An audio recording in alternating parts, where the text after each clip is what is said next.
Le DAF Fresh Morning, c'est 104.5 tonnes de bonne humeur. Tous les matins sur Urban FM. La meilleure radio de la capitale. La meilleure radio de la capitale. Vous êtes sur les 104.5 Urban FM, la station urbaine, et vous écoutez le DAF Fresh Morning. On a avec Jean-Paul. Bonjour. Bonjour DAF Fresh. Comment tu vas ce matin? Ça va très bien. Tu as passé un bon week-end? Oui, tranquille. Tu as fait quoi le week-end? On suivait un peu l'activité politique. Voilà, un peu la campagne. Ah ouais, tu as regardé les émissions et tout ça? Oui, énormément, surtout les réseaux sociaux, pour suivre un peu. Mais sur les réseaux sociaux, on n'a que des bribes, hein? On n'a pas les contenus entiers, surtout sur TikTok. Bon, oui, surtout sur TikTok. Maintenant, par exemple, le candidat Oligui Nguema, il y a une chaîne YouTube qui existe, qui le suit quasiment constamment. au quotidien. Voilà, c'est le Bâtisseur TV. Et puis... Il y a CTRI News aussi. Oui. Et donc, c'est essentiellement ce candidat-là qui est le plus visible sur les réseaux sociaux. C'est un peu dommage pour les autres parce que pour une question d'équité et de transparence, on aurait souhaité que les autres candidats aussi soient aussi visibles. Ouais, mais les réseaux sociaux, c'est privé, hein? C'est pas l'État. Oui, non. Je veux dire que je constate que très peu de candidats sur les 8, très peu vraiment ont mis les moyens pour investir dans les réseaux sociaux. Alors que c'est aujourd'hui le moyen incontournable, hein, lorsqu'on veut faire sa campagne, de se passer quand même d'un outil extraordinaire comme les réseaux sociaux, c'est quand même assez surprenant. S'il fallait te demander de définir un peu, de faire une carte, peut-être pas une cartographie, peut-être une illustration du candidat Oligui pendant cette campagne, et faire un dessin. C'est celui qui véritablement le vent en poupe, si on reste un peu honnête. C'est lui qui a le vent en poupe, c'est lui qui draine les foules, c'est lui qui incontestablement continue en dépit. Et puis c'est quand même assez paradoxal, c'est-à-dire qu'on a même presque l'impression que les gens font un distinguo entre le candidat Oligui Nguema et son équipe de campagne, parce qu'il faut quand même reconnaître que de ce côté-là, il n'y a pas, tout ne marche pas comme on le souhaite, il y a quand même des couacs. Oui. On sent ici et là parfois de la fébrilité, mais de manière... Les gens ont l'impression qu'il est plus dynamique que son équipe. Voilà. Et puis, et surtout que à chaque fois que son équipe commet un couac, on ne lui impute pas la responsabilité. C'est-à-dire que les Gabelins font bien le distinguo entre le candidat et l'équipe de campagne. Ils considèrent que si l'équipe de campagne commet quelques ratés, eh ben c'est l'équipe de campagne qui a commis le raté, ce n'est pas le candidat Oligui Nguema. Alors qu'en général, il y a un lien que les électeurs font entre le candidat et son équipe de campagne. Si l'équipe de campagne foire ou commet un impair, eh bien, automatiquement on va dire que oui, donc le candidat il ne sait pas gérer son équipe, voilà, donc ça veut dire qu'il n'est pas bon parce qu'il n'est pas entouré de gens compétents, etc. Or là, on dit non. S'il y a un couac, c'est l'équipe qui n'a pas su implémenter la vision du candidat, où on trouve toute une série de justificatifs qui n'impactent pas l'image ou les intentions de vote du candidat Oligui Nguema, qui reste très forte chez les Gabelins. Ça, c'est vraiment... C'est la première fois que je vois ça. C'est comme si... on estime que, évidemment, dans le contexte actuel, il bénéficie encore de l'aura très forte qu'il a acquise au lendemain du 30 août. Et ça, évidemment, ça continue de le porter très, très, très, très haut dans les intentions de vote des Gabonais. Tu as regardé un nouveau film? Non, honnêtement. Un nouveau documentaire? Un documentaire... Non plus. Je t'avoue. Donc, tu as fait quoi le week-end? Tu as dormi seulement? Tu n'as pas lu un truc et tout ça? Non, Jean-Paul, tu es un intellectuel, on t'appelle la carte mémoire. Non, le week-end, je travaille. Le week-end, je travaille. Je travaille. Bon, maintenant, je ne suis pas habilité à dire ce que je fais le week-end, parce que c'est quelque chose d'assez confidentiel. Mais j'avoue que je suis très occupé quand même ces derniers temps. D'accord. L'actualité internationale nous emmène où? L'actualité internationale nous ramène à Alger, où on a assisté hier à un véritable dégel des relations diplomatiques entre Paris et la capitale algérienne, dans la mesure où Jean-Noël Barrot, le chef de la diplomatie française, a effectué une visite de 24 heures dans la capitale algérienne. Au cours de ce voyage, il a rencontré toutes les plus hautes autorités algériennes, en tête desquelles Abdelmadjid Tebboune, le président algérien. Et donc, il semblerait qu'au sortir de ces différentes relations-là, Paris a l'intention de tourner la page des tensions actuelles et de relancer les relations bilatérales avec Alger, bien entendu, dans un souci d'efficacité des résultats. Tels sont évidemment les mots que Jean-Noël Barrot a prononcés à l'endroit de la presse pour expliquer un peu, pour justifier un peu sa présence en terre algérienne. Et il faut savoir que toute une série de problèmes qui avaient démarré avec l'arrestation de l'essayiste romancier franco-algérien Boualem Sansal, qui s'est ensuite aggravé avec l'affaire des OQTF, des obligations à quitter le territoire français de certains influenceurs algériens qui avaient fait l'objet d'un mandat d'expulsion par Paris. Cela aussi, donc, ces deux facteurs-là ont particulièrement cristallisé les relations entre Paris et Alger au point où on a assisté à une espèce de montée en tension, montée particulièrement alimentée par Bruno Retailleau, le ministre de l'Intérieur, qui en faisait presque son cheval de bataille, alors qu'en réalité, la question de l'écrivain Boualem Sansal ou bien des OQTF, en fait, n'était plus du niveau du ministère de l'Intérieur, puisque la question de la situation de l'écrivain devait être normalement gérée au niveau du Quai d'Orsay, et la question de la mise en application des OQTF devrait être plutôt gérée par le ministre de la Justice. Or, dans cette affaire, durant des mois, on a assisté à une véritable, je dirais presque un accaparement de cette question-là, de cette thématique-là par le ministre de l'Intérieur, ce que je trouvais quand même assez étrange. Mais après, quand on regarde même la raison, quand on regarde la personne de Bruno Retailleau, il faut savoir qu'il est ministre de l'Intérieur, il est candidat à la présidence du parti Les Républicains qui doivent élire leur nouveau président. Il y a 3 candidats. Il y a Éric Ciotti, le candidat sortant. On a Laurent Wauquiez, qui est le président de la région, au nord, une région, président de région. Et puis on a évidemment Bruno Retailleau, qui est le ministre de l'Intérieur. Et donc, on a vite compris qu'en réalité, la fermeté affichée par Bruno Retailleau était en réalité un signe politique adressé à l'endroit des électeurs républicains. Il faut savoir que les républicains, les électeurs de droite sont particulièrement sensibles à la question de la sécurité, de la justice ou encore la sécurité de la justice ou encore du maintien de l'ordre. Et donc tout ça a fait que il s'est accaparé de ces sujets-là pour montrer à l'électorat des Républicains qu'il était véritablement l'homme qu'il fallait pour diriger ce parti politique-là et essayer de l'emmener un peu plus haut dans le paysage français, parce qu'il faut savoir que depuis le départ de Nicolas Sarkozy, depuis que Sarkozy avait quitté l'Élysée en 2012, ce parti n'a cessé d'être en perte de vitesse au point où l'essentiel de ses électeurs se retrouve maintenant aujourd'hui entre les mains du Front National ou bien des partis qui gravitent autour de l'extrême droite française. Et donc Bruno Retailleau espère, un peu comme Nicolas Sarkozy l'avait fait en 2007, de recapter les électeurs de droite qui sont partis vers le Front National pour les ramener chez les Républicains. Et donc il faut qu'il fasse preuve de fermeté, un peu à l'image de cette fermeté affichée par Nicolas Sarkozy en 2007. Et donc on voit très bien maintenant, quand on regarde ça, on comprend les raisons pour lesquelles Bruno Retailleau était un peu vent debout sur ces questions-là. Et donc tout ça avait alimenté les tensions entre Paris et Alger au point où les relations bilatérales en avaient été affectées. Les relations bilatérales sur le plan du renseignement, sur le plan des relations économiques, sur le plan aussi historique, parce qu'il faut savoir qu'Emmanuel Macron avait mis en place un comité franco-algérien justement qui visait à regarder, à revisiter le passé entre les deux pays en vue d'une restitution d'un certain nombre d'objets qui auraient été pris par la France durant la colonisation. Et donc, il y a aussi la coopération judiciaire qui était totalement gelée à la suite du refus d'Alger d'accueillir un certain nombre de ses ressortissants qui faisaient l'objet d'une expulsion par la France. Et puis, il y avait aussi, comme je l'ai dit un peu plus tôt, il y avait la question de Boualem Sansal. Donc, toutes ces questions-là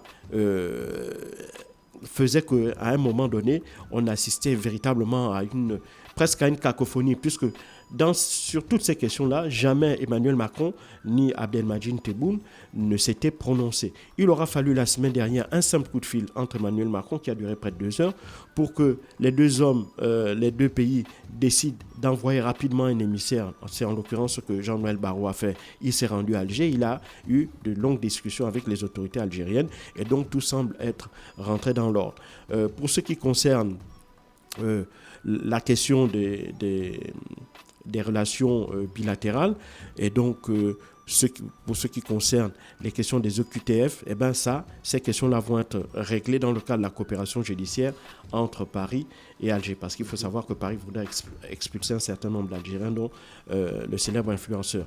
La question aussi de Boualem Sansal, il faut savoir qu'il a été condamné à 5 ans d'emprisonnement. Le parquet algérien avait fait appel puisque le parquet avait requis une peine d'emprisonnement de 10 ans.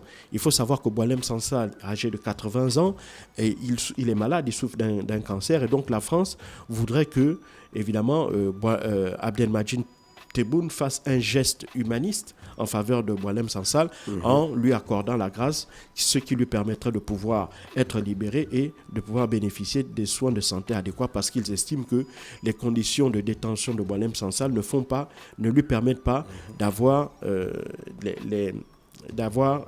les soins de santé dont il devrait bénéficier étant donné la gravité de son cas médical, de sa situation médicale. Et donc il y a cette question-là. Il y a aussi le fait que il faut savoir que sur le plan économique, Paris et Alger ont des relations très fortes dans le domaine de l'énergie, dans le domaine du transport maritime et dans plein d'autres domaines. Et donc, depuis lors, et aussi sur le plan financier, et donc depuis lors, les relations entre le patronat et le patronat algérien, le patronat français étaient affectées du fait de mauvaises relations politiques entre Paris et Alger. Donc, il faut savoir que les patrons algériens et français vont se retrouver le 9 mai prochain à Paris, justement, pour discuter de comment relancer justement cette coopération économique. Et puis il y a le volet sécuritaire aussi qui intéresse beaucoup Paris, puisqu'il faut savoir que avec le retrait des troupes françaises du Mali et du Niger, il faut savoir que ces deux pays-là sont frontaliers avec l'Algérie et la question de la menace djihadiste intéresse la France, puisque la France, il ne faut pas l'oublier, depuis 2015 avait fait l'objet de plusieurs attaques terroristes sur son territoire et donc la France continue de regarder avec beaucoup d'intérêt l'évolution de la situation sécuritaire dans le Sahel et c'est la raison pour laquelle, étant donné que ces troupes n'étaient plus présentes sur le terrain, la coopération en matière de renseignement par Alger permet à la France de continuer, si vous voulez, à avoir un regard sur l'évolution de la situation sécuritaire. D'autant plus que cette situation sécuritaire a un lien avec l'immigration clandestine, le fait qu'on ait les vagues migratoires qui passent notamment par le Sahel, qui est la principale porte d'entrée vers la France. Donc pour la France, il est crucial de continuer à avoir un regard pointu sur ce qui se passe dans cette partie du continent africain. Donc l'Algérie et la coopération en matière de renseignement avec l'Algérie est justement primordiale dans ce sens-là. Donc il y avait aussi la question des visas, parce qu'il faut savoir que dans le cadre des accords de 1968, bien que ces accords-là aient été à plusieurs reprises été revus, néanmoins Bruno Retailleau souhaitait par exemple le gel, et même c'est ce que le Premier ministre François Bayrou avait préconisé. Donc on voit là qu'il n'y aura pas de suspension de l'octroi des visas et il n'y aura pas de renégociation encore de nouveau des accords de 1968 qui accordent quand même un régime particulier, un régime privilégié aux ressortissants algériens dans le cadre de l'obtention des visas pour la France. Donc on voit que véritablement en un seul coup de fil et en un seul déplacement, les choses semblent être revenues à la normale. Jean-Noël Barrot a fait savoir aussi que son homologue de la justice, Gérard Darmanin, va également faire un voyage sur Alger pour rencontrer les autorités algériennes et discuter de la question de la mise en application de ces obligations à quitter le territoire. Donc on voit, comme je l'ai dit plus tôt, que maintenant évidemment, les autorités algériennes et françaises veulent repartir de l'avant, veulent relancer la coopération là où elle s'était arrêtée, parce qu'il est dans leur intérêt, à la fois de l'Algérie et de la France, de maintenir cette coopération, étant donné les liens historiques et étroits qui existent entre ces deux pays, et la très forte communauté algérienne qui vit en France, et les très forts intérêts, notamment économiques, sécuritaires et autres, français en Algérie. Voilà. Merci Jean-Paul avec nous ce matin sur les 104.5 Urban FM, la station urbaine. Jean-Paul qui revenait sur l'actualité internationale. Pourquoi on dit que Donald Trump a dégainé son arme ultime? Oui. Pourquoi les gens disent que relever les taxes douanières, c'est une arme ultime pour Donald Trump? Parce qu'il a toujours... Donald Trump a une vision simple. C'est-à-dire qu'il estime que la mondialisation a arnaqué les Américains. Pourquoi? Parce que ça a désindustrialisé le pays. Donc, beaucoup de produits qui étaient fabriqués aux États-Unis ont été délocalisés vers d'autres pays. Est-ce que ce n'était pas pour des questions de rentabilité économique? Les Oui. Américains se sont toujours dit, oui, la main-d'œuvre là-bas est moins chère et tout ça, on va mettre nos c'est-à-dire que usines là-bas. dans l'économie, il y a deux choses. Oui. Il y a le capital, d'accord, et il y a les moyens de production. Donc, disons que lorsqu'on a lancé la mondialisation il y a 30 ans, les pays occidentaux, pas que les États-Unis, les pays occidentaux ont décidé de délocaliser tous les moyens de production, mais de garder dans leur territoire le capital. Donc c'est un choix, c'est un choix parce qu'ils estimaient que pour des raisons écologiques, parce qu'ils ne voulaient pas, il y a beaucoup de produits, de biens manufacturiers qui parfois polluaient, comme les exploitations minières et les exploitations énergétiques, le fait de couper les forêts, etc. Donc la transformation de certaines ressources naturelles, d'accord, faisait que ça dégradait l'environnement. Et donc pour des questions de préservation de l'environnement, pour des questions aussi, on se disait qu'en travaillant moins, donc les gens auraient plus de temps, ils pourraient avoir des loisirs et tout ça. Donc c'est vraiment un choix. Et ils se sont dit, bon, nous on va garder le capital et on va laisser au monde entier, au reste du monde entier, les moyens de production. Ce qui va faire que ça va baisser aussi les coûts, parce qu'il revenait de plus en plus cher de produire sur place dans ces pays-là. Et donc, ils se sont dit qu'en délocalisant vers des pays tiers, des pays dont le niveau de vie était en deçà du leur, ça permettait de produire ces biens-là à moindre coût et de pouvoir les avoir également sur leur sol à moindre coût. Donc, ils avaient fait ce choix-là de privilégier le maintien dans leur territoire des capitaux et de laisser les moyens de production au reste du monde. Maintenant, on voit qu'aujourd'hui, ça a causé une désindustrialisation, une désertification, ça a créé des déserts dans ces pays-là et ça fait qu'aujourd'hui, il y a certains États qui sont, quand vous allez aux États-Unis, les États qui étaient historiquement des États ouvriers sont aujourd'hui de véritables déserts. Pourquoi? Parce que tous ces moyens de production-là avaient été transférés vers l'extérieur. Et donc, Donald Trump essaye d'inverser la tendance en ramenant les moyens de production sur le territoire américain. Et pour ça, il dégaine deux choses. Un, il y a les tarifs douaniers pour essayer de freiner les importations. Et deuxièmement, il met en place tout un package qui vise à la fois... Attends, quand je crée une entreprise, oui. genre Apple, Oui. et mes usines sont en Chine, Oui. disons, ou à Taïwan, Oui, les deux. quand les produits reviennent aux États-Unis pour les vendre, je paye la douane. Oui. Pour Donald Trump, tu payes la douane parce que ces produits-là n'ont pas été fabriqués aux États-Unis. Mais c'est des produits d'une entreprise américaine Oui. qui a juste délocalisé. C'est le capital américain qui crée cette entreprise-là. Mais pour Donald Trump, ça ne veut plus absolument rien dire. Pour lui, le fait que justement vous délocalisez les moyens de production, vous transférez les compétences, vous transférez la technologie là.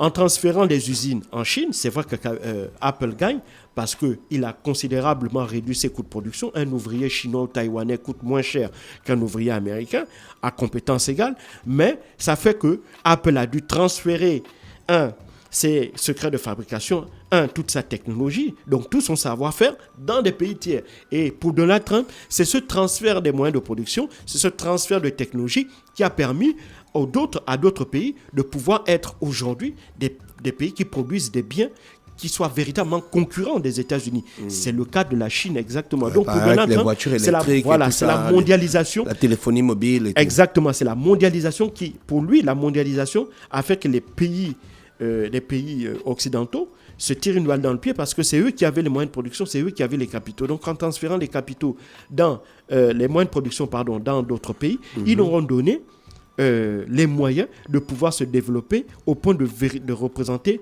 une véritable concurrence aujourd'hui contre les États-Unis. Et donc pour lui, il veut réindustrialiser les États-Unis, c'est-à-dire entraîner un retour des moyens de production sur le sol américain. Et pour ça, il y a deux choses. Un, il dégaine les tarifs douaniers pour freiner au maximum les importations, pour les rendre plus chères, donc faire que les Américains en achètent moins.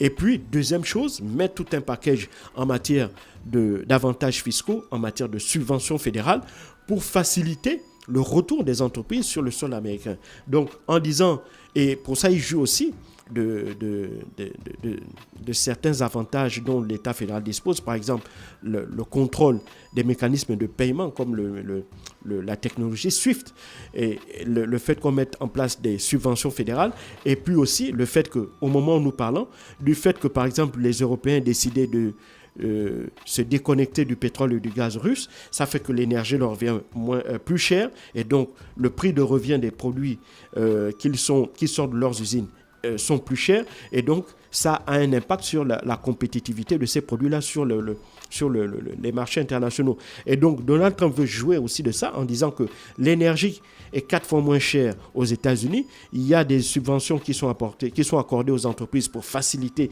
leur implantation, et en plus ces dernières peuvent bénéficier d'avantages fiscaux, et l'élément ultime, c'est que ces produits qui seront sortis directement des usines installées sur le sol américain ne seront pas imposés par des droits de douane, et donc ça va faire que, in fine, ces produits-là seront vendus moins chers par rapport aux mêmes produits qui reviennent de l'extérieur. Donc c'est une stratégie qui est à long terme, parce que pour réindustrialiser les États-Unis, ça ne va pas se faire en 4 ans. Non, mais au moins Donald Trump essaye d'amorcer un processus qui, selon lui, devrait permettre la réindustrialisation dans les 10 ou 15 prochaines années des États-Unis. Mais évidemment, tout le monde a bien expliqué, c'est vrai, qu'en dégainant l'arme des tarifs douaniers comme il le fait actuellement, ça va entraîner une inflation très forte, c'est-à-dire qu'une augmentation des prix sur le sol américain. Et il en est parfaitement conscient, et il dit aux Américains, oui, ça va être difficile, mais peut-être pendant 1 an ou 2 ans, le temps justement pour vous de faire le choix. Mais pourquoi les Américains vos habitudes de consommation. Ils ne comprennent pas l'importance de ces réformes? Non, c'est-à-dire que, tu sais, les Américains, ils sont toujours très sensibles à ce qu'ils ont, le chèque qu'ils reçoivent à la fin du mois, et ce qu'ils peuvent se mettre dans l'assiette pour manger. Ce sont ces deux éléments-là qu'ils observent, même si ce sont des éléments à court terme, mais Donald Trump, lui, il est dans une vision à long terme. C'est la raison pour laquelle il essaie d'expliquer à ses compatriotes que vous m'avez élu pour redonner la grandeur à l'Amérique, et cela ne va pas se faire sans douleur.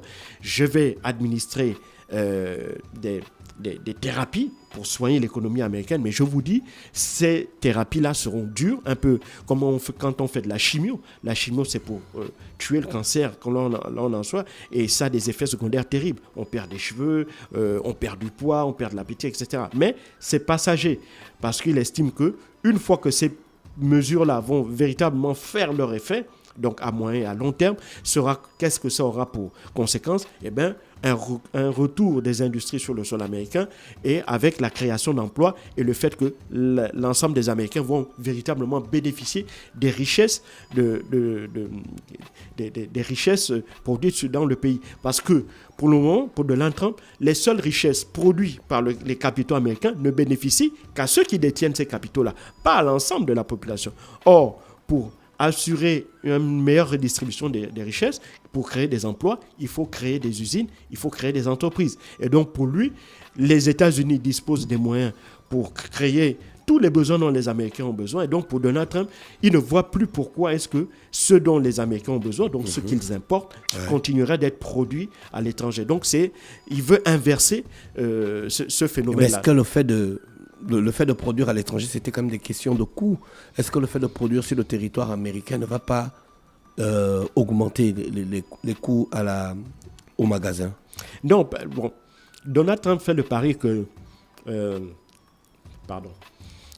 le marché, et c'est vrai, le marché intérieur américain, c'est le marché le plus puissant du monde, dans la mesure où le pouvoir d'achat d'un Américain est très largement supérieur à celui de n'importe quel autre citoyen au monde. Et donc, pour lui, c'est le dynamisme de ce marché intérieur-là qui, selon lui, devrait faciliter le retour des industries et la capacité, capacité des consommateurs américains à rapidement absorber ces produits-là qui seront de nouveau produits, si on peut parler ainsi, sur le sol américain. C'est un pari qu'il fait. Et il sait que ce pari-là, pour qu'il se mette en œuvre, il faut que l'on prenne des mesures qui soient populaires à la fois pour les Américains, parce que ça va entraîner une inflation. Il espère que cette inflation-là sera de courte durée, afin de permettre que rapidement les choses s'inversent, parce que lui, ce qu'il veut voir, in fine, c'est le retour de la création, le retour des usines aux États-Unis, c'est la création d'emplois aux États-Unis, c'est la baisse du chômage, c'est l'augmentation, parce que plus il y aura aussi des gens qui vont travailler, qui auront un emploi, et bien plus l'État fédéral va pouvoir capter des impôts, et donc c'est ça qui va pouvoir véritablement relancer la machine économique américaine, et non plus seulement le fait de détenir des capitaux. Donc ça, c'est vraiment le pari qu'il fait, et c'est la raison pour laquelle, pour lui, il regarde tout simplement le tableau de bord américain, de l'économie américaine, et il voit que les Américains importent énormément de produits de l'extérieur, et comparativement à ce que les Américains achètent de l'extérieur, eh bien, ils en exportent très peu. C'est-à-dire que le reste du monde consomme très peu de produits américains. C'est-à-dire que quand vous regardez globalement, il y a des marques, il y a des produits qui sont des produits de marque qui ont permis aux États-Unis d'être connus dans le monde entier, de continuer à rayonner dans le monde entier. Coca-Cola, Apple, etc. Vous voyez, non? McDo et tout ça. Mais quand vous faites toute la liste des biens que les Américains consomment, il y en ça n'a rien à voir avec ce qu'on consomme au Gabon. Voilà. Donc, la plupart de ces produits viennent de l'étranger. Or, l'étranger aussi, ils consomment bien d'autres produits et pas seulement des Coca-Cola et McDo et tout ça là. Et donc, quand ils font la balance, ils voient très bien que la balance est très largement en faveur des pays étrangers. Et donc, c'est ce phénomène-là qu'ils voudraient stopper et ils voudraient plutôt l'inverser. Et ça, évidemment, c'est la technique qu'il a choisie. Maintenant, on verra ce que ça va donner dans les prochaines années. Merci Jean-Paul avec nous ce matin sur les 104.5 Urban FM, la station urbaine dans le Da Fresh Morning, le réveil matinal le plus haut de la capitale, sur la radio la plus haute de la capitale. On va en musique et on se retrouve juste derrière. Le Da Fresh Morning, c'est 104.5 tonnes de bonne humeur. Tous les matins sur Urban FM. La meilleure radio de la capitale. La meilleure radio de la capitale.